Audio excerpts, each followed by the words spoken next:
여러분 안녕하세요. 5주 1차시 급식 경영 수업입니다. 자, 지금 경영 이론에 대해서 살펴보고 있습니다. 예, 파트 2의 경영의 이해 부분에서 기업, 기업의 형태, 그리고 기업의 결합에 대해서 오늘 살펴볼 차례입니다. 지난 시간에 기업의 형태는 경제 형태론적 구분, 그리고 법률적 구분, 법률적 부분에 대해서 우리가 좀 자세히 살펴봤었습니다. 법률적 구분으로는 함명회사, 합자회사, 유한회사, 주식회사, 그리고 벤처기업, 그리고 가맹사업, 프랜차이즈에 대해서 살펴봤는데, 특히나 우리가 가장 많이 얘기하게 되는 주식회사, 그리고 가맹사업, 프랜차이즈 사업이죠.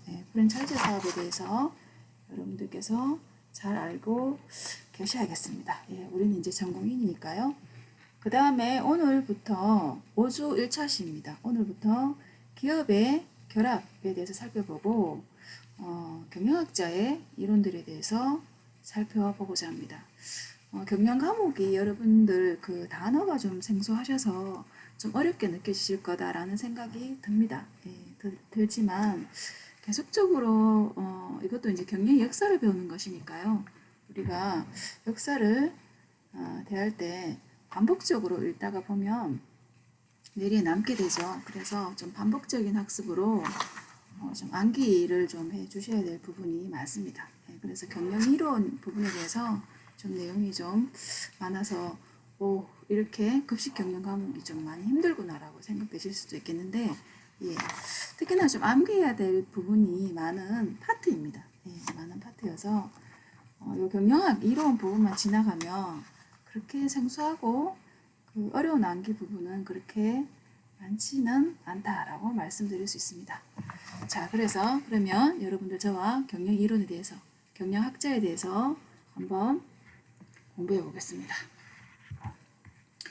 자, 책은 우리 교재를 가지고 지금 이론 수업하는 시간이니까요. 제가 책 사진을 올려놨는데, 책도 수업하실 때 같이 컴퓨터 앞에 같이 준비하셔서, 필기도구하고 같이 준비하셔서 수업에 임해 주시기를 바랍니다.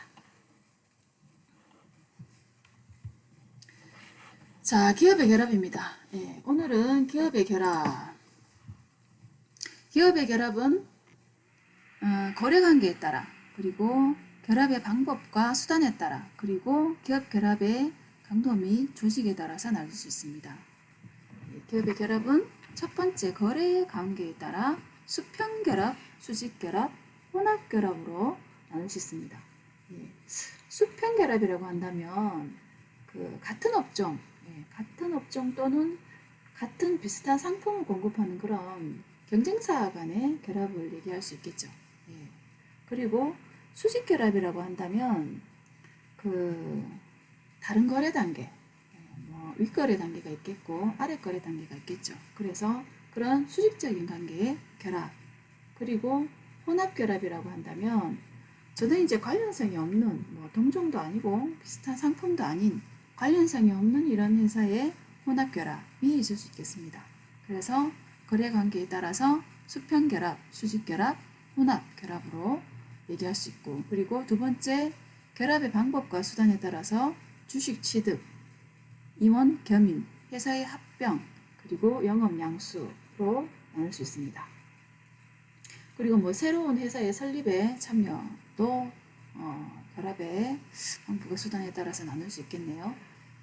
자, 세 번째 기업 결합의 강도 및 조직에 따라서 1번 카르텔, 2번에 트러스트, 3번 콘체론의 세 가지 형태로 나눌 수 있습니다. 단어들이 조금 생소하죠. 그래서 카르텔은 각각의 기업이 법률적이나 경제적으로 독립성을 유지합니다. 독립성을 유지하면서 어떤 목적을 위해서 공동으로 같이 보호하는 이런 약한 결합 형태이다. 카르텔이라고 한다면 다른 말로는 담합이라고 할 수 있겠습니다. 담합. 한 번씩 우리가 그 경제 뉴스 보도에 예를 들면 예를 들면 설탕값을 담합했다. 예, 예를 들면 CJ 백설에서 혹은 오뚜기에서 어떤 삼양에서 설탕을 그 같이 생산을 하지 않습니까? 그죠? 생산할 때 가격을 담합하는 것이죠. 예. 이 가격은 뭐 경쟁이 그렇게 없습니다. 그죠? 우리나라의 회사에서 거의 생산 전원 곳이 정해져 있기 때문에 경쟁이 없거나 경쟁을 하지 않기로 서로 합의했습니다. 합의해서 이상하게도 뭐 1kg 설탕이 뭐 만약에 2,000원이다. 그러면 어떻게 회사마다 동일하게 같은 가격으로 설정되어 있다는 것을 여러분들 느껴보셨는지 모르겠어요. 예. 그런 결합 상태를 담합 혹은 카르텔이라고 말하고 있습니다. 그래서 그 경쟁사가 경쟁이 발생하지 않게 되면 굳이 가격을 내릴 필요가 없겠죠, 그죠? 그래서 담합이 이루어질 수 있습니다. 그리고 이런 담합은 책에서도 보시다시피 1번의 카르텔 보시다시피 결합은 용이합니다. 예. 굉장히 좀 운영하기도 쉽겠죠. 그렇게 되면 사평사나 만약에 CJ 백설에서 설탕값 우리 같이 가자 이렇게 말할 수 있었겠죠. 예. 그래서 결합은 용이하지만 위약성은 면할 수 없는 이런 결합 형태이다. 그 다음에 두 번째 트러스트입니다. 예. 트러스트는 기업이 완전히 합치하는 것을 말합니다. 예. 그래서 각각 개별 기업의 경제적인 법적 지위 이런 것들이 소멸됩니다. 그래서 이 트러스트는 그 동일 업종의 기업이 자본적으로 결합한 독점 형태라고 할 수 있겠습니다. 예. 그렇지만 카르텔보다도 결합의 정도는 높고 그리고 그 자본을 막대한 자본을 손쉽게 집결시킬 수 있습니다. 그리고 투자를 빠르게 할 수도 있겠죠. 그래서 자본으로 결합한 독점 형태다. 그래서 그 이런 이제 동종업체 기업이 그 경쟁에 의한 이런 뭐 생산 과잉, 뭐 가격 하락 이런 것을 피하고 시장 독점에 의해서 이윤의 획득을 목적으로 형성되는 게 트러스트입니다. 그래서 미국의 19세기 말 정도에 미국에 굉장히 산업화가 일어났었죠. 그래서 이 자본들을 모으는데 굉장히 유리한 그런 기업의 결합 형태였습니다. 3번의 콘체른. 콘체른은 금융적으로 집중한 형태. 금융적으로 기업의 각각 기업의 법적 독립성은 유지되지만 자금이 금융이 결합을 해서 어떤 특정 기업이 지배하에 놓이게 되는 것입니다. 그래서 기업이 지배하에 놓이게 된 기업은 경제적 독립성을 잃게 됩니다. 그래서 기업 결합의 강도 및 조직에 따라서 카르텔, 트러스트, 콘체른으로 나눌 수 있습니다. 자, 기업 인수합병입니다. 기업 인수합병 한번 볼까요?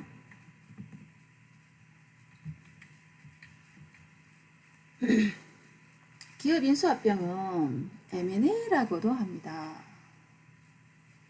기업 인수합병이란 말 여러분들 많이 들어보셨을 텐데 우리나라에 1997년 외환위기 이즈음에 굉장히 기업 합병이 많았습니다. 예, 우리나라 기업을 외국에서 합병해 가기도 하고 그리고 힘이 없어서 쓰러져가는 그 자본이 자본 유지가 힘들어서 쓰러져가는 기업을 다른 회사가 인수함으로 해서 그 기업의 어떤 인력이나 이런 기술을 그대로 흡수함으로써 또 그 기업을 또 쓰러져가는 기술력이 좋은 기업을 살려내기도 하는 뭐 그런 기업의 형태라고 할 수 있겠습니다.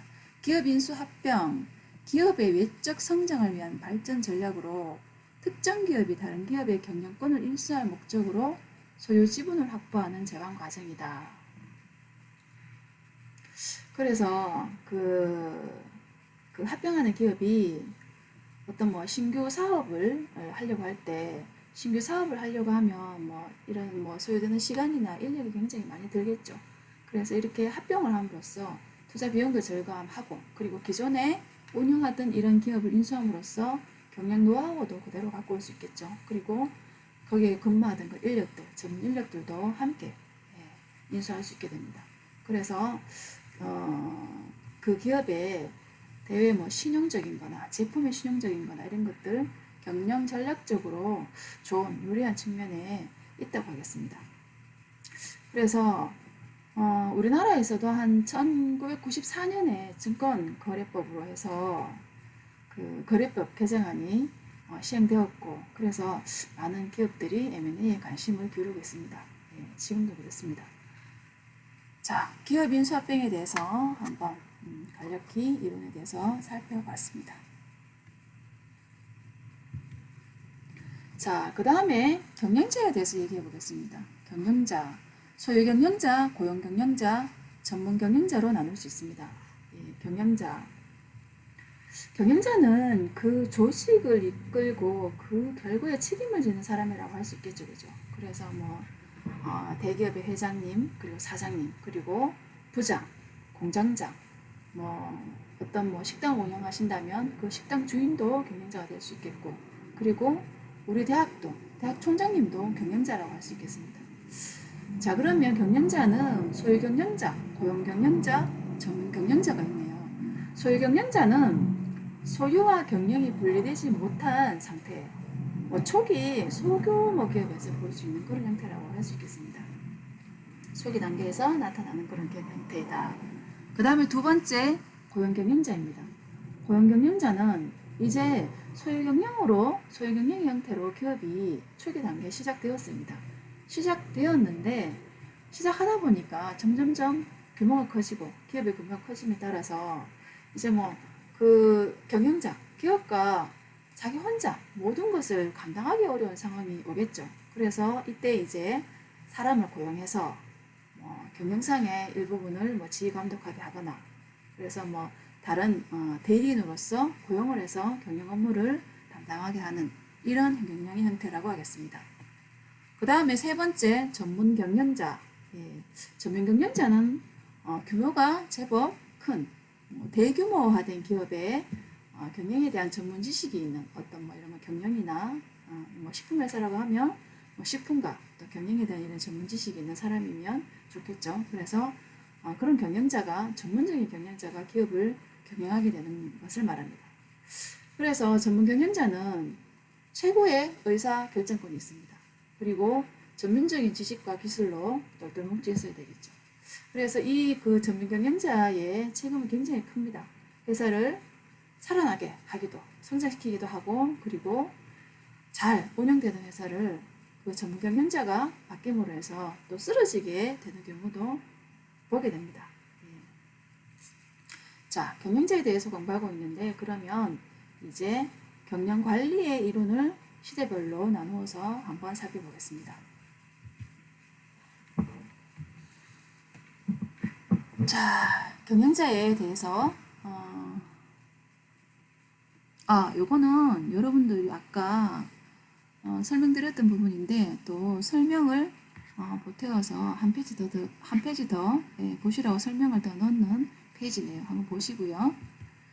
자, 그 다음에 전통적 관리론, 경영 이론에 대해서 공부해 보겠습니다.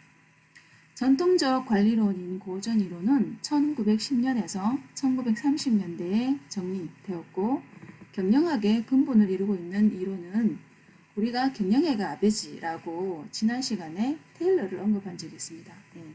과학적 관리법을 주장했죠. 그 다음에 경영학이 대두될 때 꼭 거론이 되는 배열, 경영관리론입니다. 그리고 배법, 관료 이론이 경영학의 근본을 이루고 있는 이론입니다. 테일러, 페이얼, 베버는 경영학자, 사람의 이름입니다. 자, 그 전통적 관리론의 그 고전 이론은 1910년도에서 1930년대에 정립이 되었습니다. 정립이 되었는데 이때의 이 관리론은 인간을 고려하지 않고 인간을 기계처럼 취급한다라는 공익을 받게 됐습니다. 하지만 그 조직을 기본적으로 효율적 경영과 합리적 생산 체계를 지향하고 있기 때문에 경영학의 근본을 이루고 있는 이론이라고 할 수 있겠습니다. 첫 번째, 과학적 관리법입니다. 미국의 공장들이 점차적으로 대량 생산 체계를 갖추면서 효율적인 경영과 생산 체계를 갖추기 위해 테일러에 의해서 정립되었습니다. 그리고 그 다음에 길브레드 부부 스블리키오를 창안하게 됩니다. 길브레드 부부입니다. 이 부부는 사람의 그 생리적인, 심리적인 면까지 그 고려함을 강조했습니다. 그래서 작업 여건이나 작업 환경 개선을 동작 연구를 통해서 스블리키오, 이 작업할 때의 이 모습을 기호화한 것입니다. 이것을 창안해서 이 이제 벽면에다가 이 기호를 붙여놓고 작업할 수 있게끔 그렇게 했었고요. 그 다음에 간트입니다. 간트는 테일러의 사상을 굉장히 지지했습니다. 그래서 간트 차트라는 것을 개발합니다. 그래서 그 기본 임금을 보장해주고 그리고 그 초과적으로 일을 많이 했을 때는 초과적으로 일을 성과했을 때는 성과급을 줘야 된다라고 주장하면서 과업 상여금 제도를 창안하였습니다. 상여금 제도라는 말이 나오죠, 그죠? 상여금이라는 게 지금도 그 말이 쓰이고 있지 않습니까? 기존에 과업보다 더 많이 성과를 달성했을 때 성과급을 주는 제도, 간트가 과업상여금 제도를 창안하게 됩니다.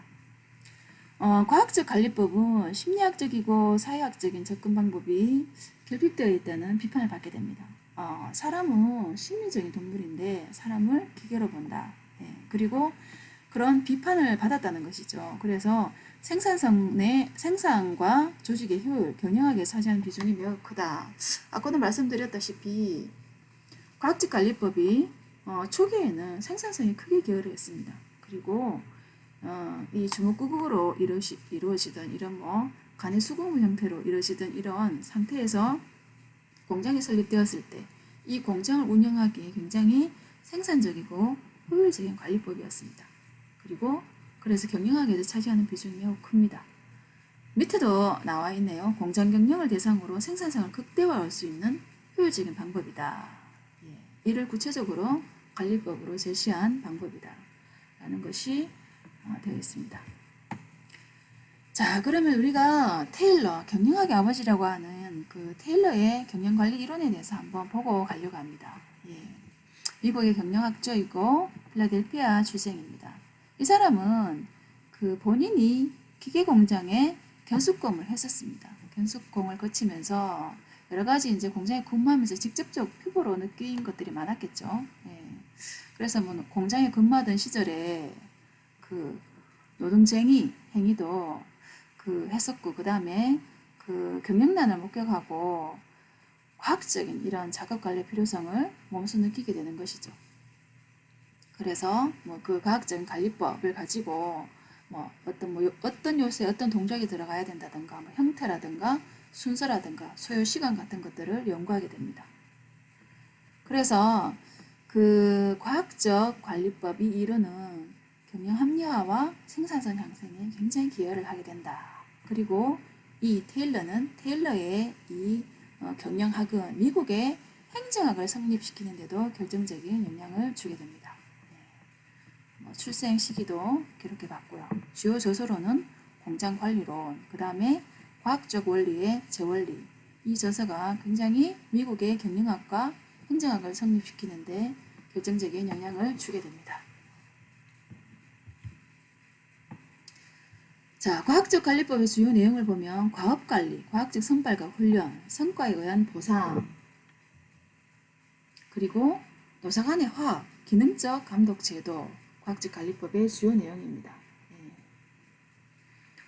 과업관리는 경영자와 근로자의 직책이 분업화되어야 된다. 서로 분업화되어야 된다. 그리고 경영자는 경영에 치중하고 그 근로자는 경영자가 설정한 그 직무를 그대로 수행하는 것에 치중해야 된다는 내용이죠. 그리고 과학적 선발과 훈련, 직무의 이런 수행을 위해서는 근로자의 자격 조건부터 근로자를 선발하고 훈련을 시켜야 한다는 원리입니다. 지금은 이런 과학적 관리법의 내용이 당연하게 느껴지지만 그 당시에는 그죠? 1900년대 초반에는 굉장히 획기적인 이런 이론들이었습니다. 그리고 성과에 의해서 보상해야 된다. 근로자에게 보상하는 것은 성과에 비례한 임금을 지불해야 한다라는 그런 내용입니다. 노사 간의 화합, 기능적 감독제도 이런 내용의 주요 내용을 담고 있습니다. 자, 그러면 과학적 관리법을 여러분들이 바로 느끼실 수 있는 동영상을 하나 준비했습니다. 이 내용을 보면 사람을 기계적으로 본다라는 이런 그 느낌을 받으실 겁니다. 그 희극인이죠. 찰리 채플린이라는 희극인이 이 이제 짧은 그 영상을 찍었는데요. 좀 재밌게 과학적 관리법이 어떤 것인지 전달할 수 있게끔 재밌게 찍어졌습니다. 함께 보시죠.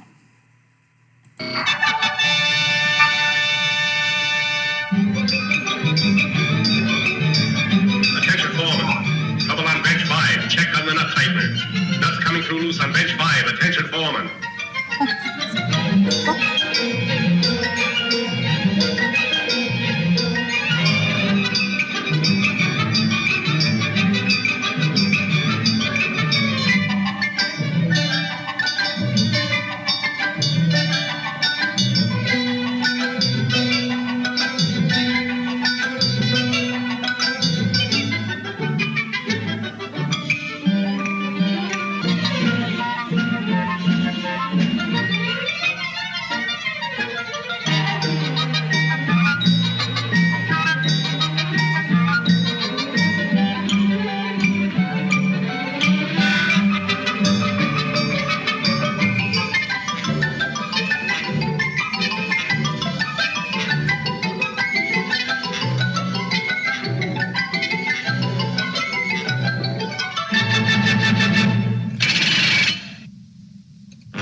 Back.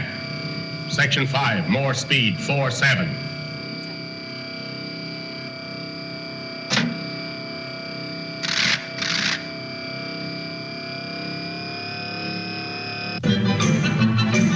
Relief man passing. Relief man passing.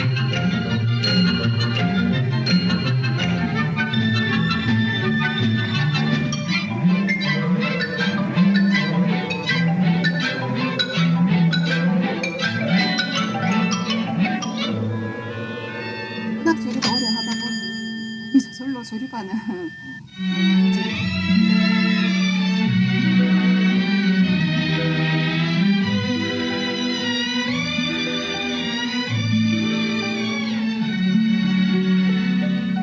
Hey! Quit stalling. Get back to work. Go on.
과학적 관리법을 익살스럽게 영상으로 찍은 장면을 봤습니다. 자, 오늘은 여기까지 수업을 하도록 하고요. 오늘의 내용은 기업의 결합에 대해서 살펴봤습니다. 기업의 결합에 대해서 살펴봤고, 그 다음에 기업 인수 합병에 대해서 살펴봤고, 그리고 경영자가 소경영자, 고용경영자, 전문경영자가 있다 하는 내용들에서 살펴봤고, 그리고 전통적 관리론으로 도입되어서 과학적 관리법에 대해서 살펴봤습니다. 자, 그러면 5주 1차시 수업을 마치고 5주 2차시 수업에서 뵙겠습니다. 여러분 수고하셨습니다.